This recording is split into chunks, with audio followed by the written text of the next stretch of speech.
Sudan సైన్యం మరియు paramilitary దళమైన rapid support force మధ్య జరుగుతున్న అధికార పోరాటంలో సామాన్య ప్రజలు బలి అవుతున్నారు. ఈద్ పండుగ రోజున ఆర్ఎస్ఎఫ్ ఆధీనంలో ఉన్న ఒక నగరంలోని ఆసుపత్రిపై డ్రోన్ దాడి జరపగా ఈ దాడిలో మొత్తం 64 మంది ప్రాణాలు కోల్పోయారు.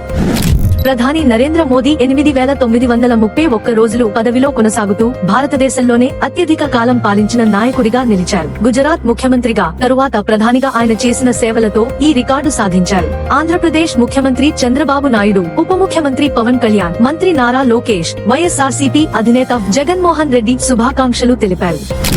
హోర్ముజ్ జలసంధిపై నెలకొన్న ప్రతిష్టంభనకు తెరదించుతూ ఇరాన్ అధ్యక్షుడు మసౌద్ పెజెష్కియాన్ సంచలన ప్రకటన చేశారు. గ్లోబల్ ఆయిల్ మార్కెట్ పరిణామాల దృష్ట్యా ఇరాన్పై దాడి చేసేవారు తప్ప మిగతా అందరికీ హోర్ముజ్ జలసంధి తెరిచి ఉంటుందని ఆయన స్పష్టం చేశారు. దీంతో హర్మోజ్లో చిక్కుకుపోయిన 22 భారత నౌకలు సురక్షితంగా భారత్ చేరేందుకు మార్గం సుగమమైంది.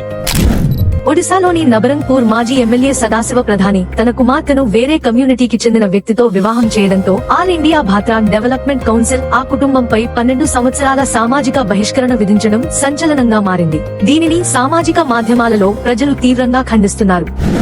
Bollywood action thriller Dhurandhar 2 the revenge box office వద్ద సంచలనం సృష్టిస్తోంది. హీరో రణ్వీర్ సింగ్ నటించిన ఈ చిత్రం కేవలం 4 రోజుల్లోనే ప్రపంచవ్యాప్తంగా సుమారు 691 కోట్లకు పైగా వసూళ్లు సాధించింది. వరుసగా 2 రోజుల్లో 100 కోట్లకు పైగా వసూళ్లు సాధించిన తొలి హిందీ చిత్రంగా రికార్డు సృష్టించింది.